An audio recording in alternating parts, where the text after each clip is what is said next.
my name is Sean, and we are here live in Denver with Tom Shear of Assemblage 23. And I do have to say, Tom, the one thing that has intrigued me the most about you is the name of the band. And I say that because my nickname online is Razor, and I always put Razor 23, based on William Burroughs' The 23 Enigma. What is the meaning of the name? And did you go that route? There really isn't an interesting story behind it. I kind of selected the number at random, and then after the fact, after doing some interviews, found out that there was this whole interesting history behind it. So I guess you could say in a way the number picked me more than the other way around. It sounds spookier that way, at least. Yeah, exactly. Well, no, I was reading, I had been reading up on it, and I wonder if that's where he got the whole 23.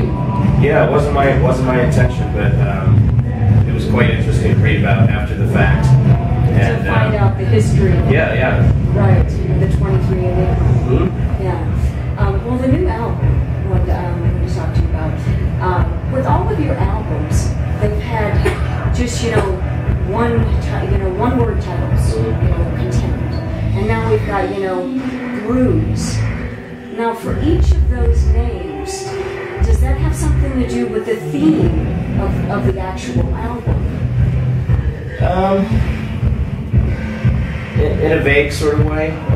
For instance, the album Meta was kind of when I started to change the sound of Assemblage a little bit.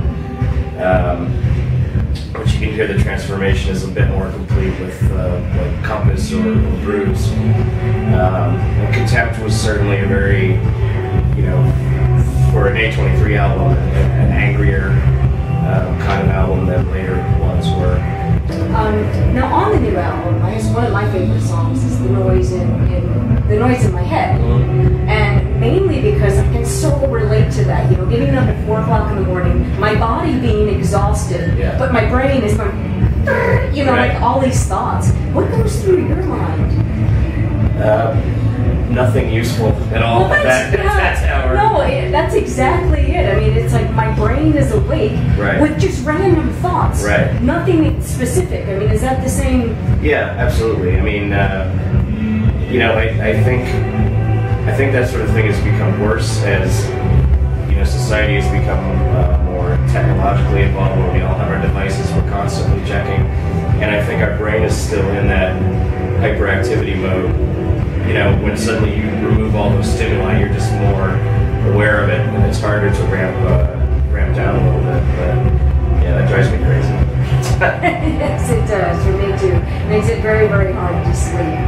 Now, on the new album, do you have a favorite song on the new album? Is there one song on there that you really are maybe proud of the most, or I always liken this question to asking a parent who their favorite child is, because it's all the songs are personal in their own way, and if I didn't feel positively towards them, they wouldn't have appeared on the album. That said, probably my favorite one from the new one is probably The Last Mistake. The Last Mistake. Now, what's the story behind The Last Mistake?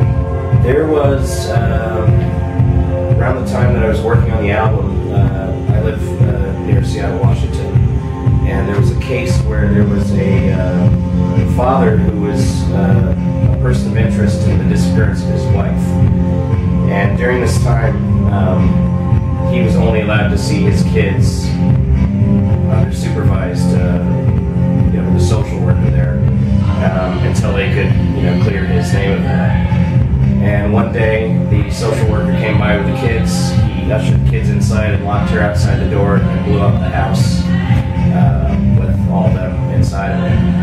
And it was just such a horrible, senseless kind of thing. I guess I just felt kind of compelled to write about it. But I wanted to do it in a way that wasn't necessarily obvious at first what the song was about. I mean, it starts out almost like a love song, and then, by the end of it, it's clear that something is not quite right. But, yeah, that was the inspiration.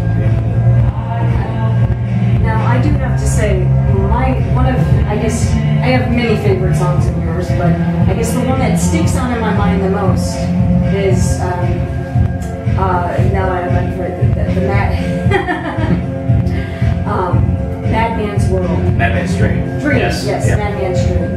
And the reason being is because I'm from New Orleans. Sure.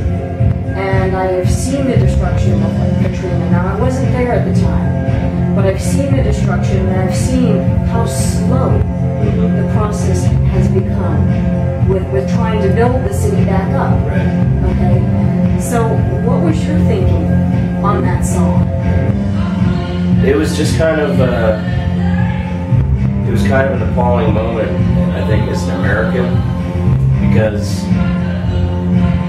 and you know, this was following up not too far off the heels of 9/11, and you know, that was also a moment that really shook things up for Americans, because we were always led to believe that we're safe on our own soil, and which of course is completely naive to think, but that's, I think, what the mindset was until that happened.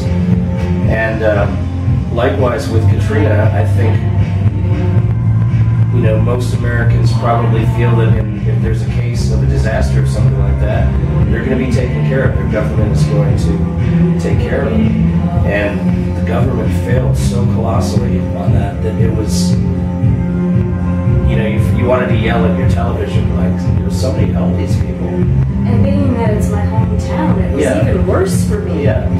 You know, I mean, I left New Orleans because that's all they talked about was the big hurricane was coming. Yeah. Kept, you know, wood up on my windows year round. Right. And that's all they kept talking about. And I was like, I don't want to be here when that happens. But to most people there, I think they've heard that so many times that this is going to be the big one, and it wasn't. That I think it lulled them into this sort of false sense of security that, well, nothing bad is going to happen. I mean, it'll be inconvenient and expensive, but you know, that was just such a perfect storm of bad situations, you know, between the storm hitting where it did and the levees not being up to code and all that sort of thing. But yeah, I mean, that just came out of my frustration of why are we not helping these people, and why is this happening? This isn't supposed to happen. This is not what we're led to believe would happen in the United States. And, you know, between that and 9/11, I think were pretty harsh wake-up calls for a lot of Americans that, you know, the government... Being American isn't what it used to be. No, it's... You know, I mean, sometimes I'm embarrassed to be American. Sure. Just from what has happened, just what we've been discussing. Yeah, and it's clear that there's a lot of things that can be handled a lot better, and but you know, perhaps it's needed too, that we don't get into this false sense that everything's going to be okay, but it's really not, you know, and because at least in that way you can be something to be grateful for. Now, the one thing I've also been intrigued by you is that you were never confident about singing. You know, you're doing music, but you didn't have the confidence to sing. When did you finally get that confidence? I'm still waiting for it.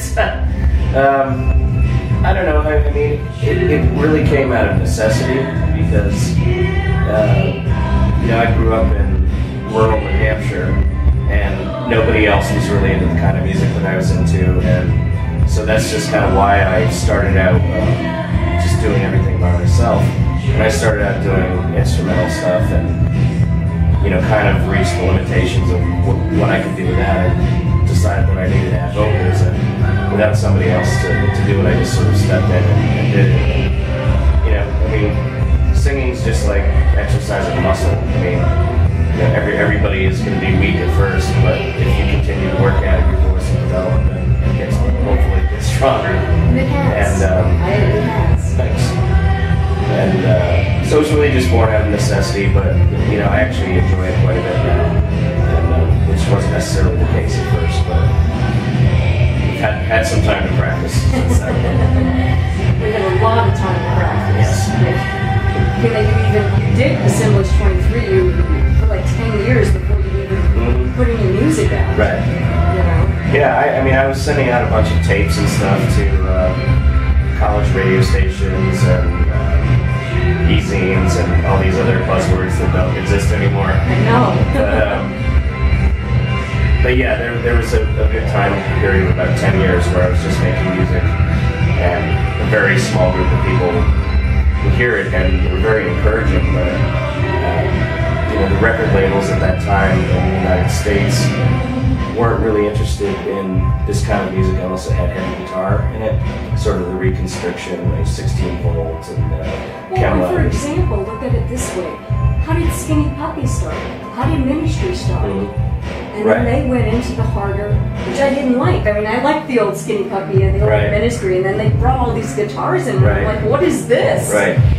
I have nothing against guitar per se. It just wasn't for me in terms of what I was doing, and I was always more enamored with the European stuff that was purely electronic, because that's what attracted me to this kind of music in the first place, was the electronic aspect of it. So.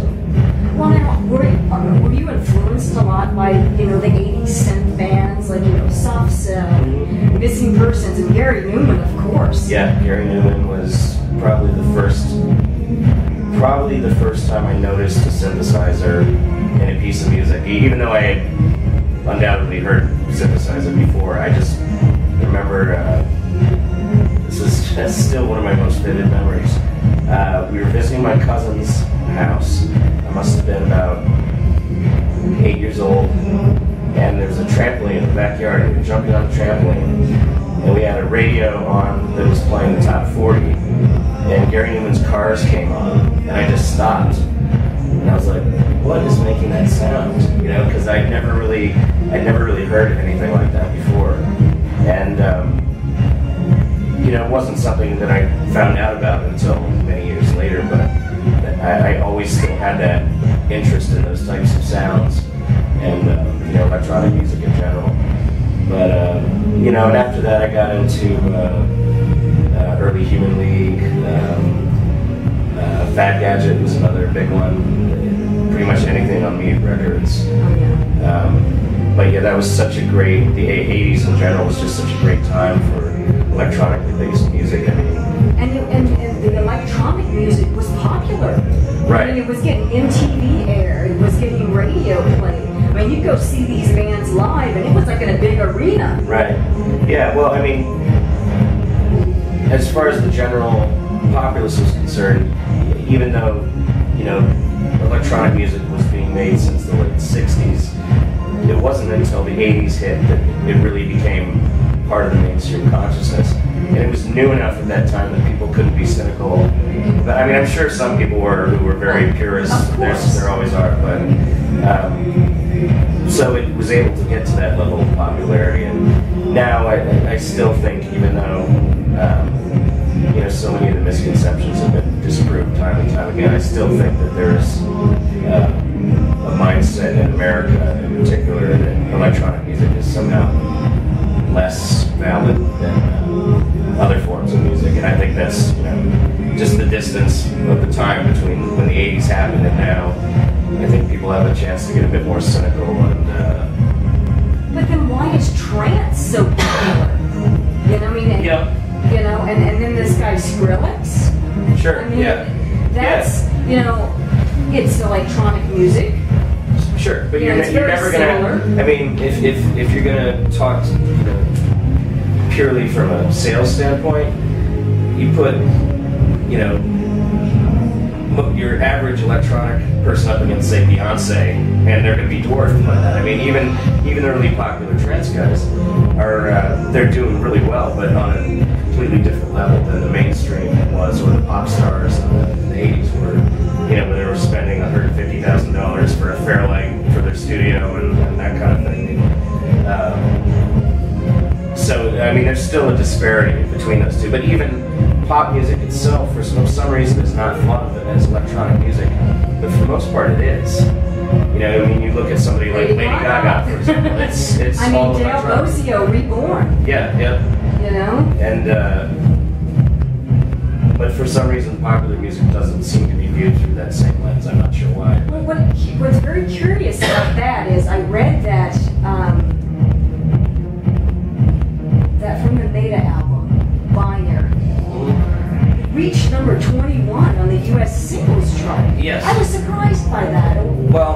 to be, I mean, as psyched as I was about that, to put things in perspective, that had as much, if not more, to do with the fact that singles are just considered a dead format and are not being released anymore. So, you know, we saw this opportunity that, well, nobody else is putting out singles. We could actually get this charted on Billboard, and that's what we did. And you know, it's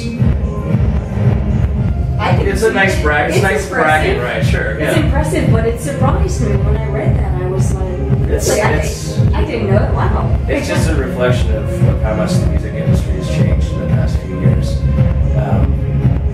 You know, now that people can go on iTunes or you know some other less legitimate sites and just get the songs that they want, and that pretty much in itself makes the single obsolete. You know, it's because like CDs are just a thing of the past. You know, like VHS. Yeah. You know, different media has just disappeared. You know, people are just buying songs that they want instead of just buying an entire CD. Yeah, I have albums that I bought in vinyl, cassette, CD, and now digital, like that I bought multiple times. And I think to a certain extent that's what the media companies count on, is that, oh look, we have this new format which is better for this reason and this reason and this reason. Now you have to rebuy all your stuff in this new format so that you get even better sound picture or whatever. But yeah, that's kind of genius if you think about it, like continuously reselling people the same thing. But I think the cat's sort of out of the bag with that now that file sharing is, you know, such a prevalent thing that I think people are like, hey, maybe I don't need to buy this a fourth time. I could just record it off of YouTube. Right. Because someone else has already loaded it just from the album, just from the CD, put just a picture of the CD, and you can just record it to whatever media that you want, right from YouTube. So that's another avenue. Well, Tom, thank you so much. Is there anything you would like to add? No, just wanted to say thanks to everybody who came out and supported us on this tour. Only 2 more shows, counting tonight's show, so we're right at the end, and even though we've had a great time, we're also happy to be home pretty soon. I bet, you know. Finally get some rest, finally actually sleep in your bed. Oh yeah. Yeah, the first week home, I don't even get out of bed. That's nice. Well, thank you very much. I appreciate your time.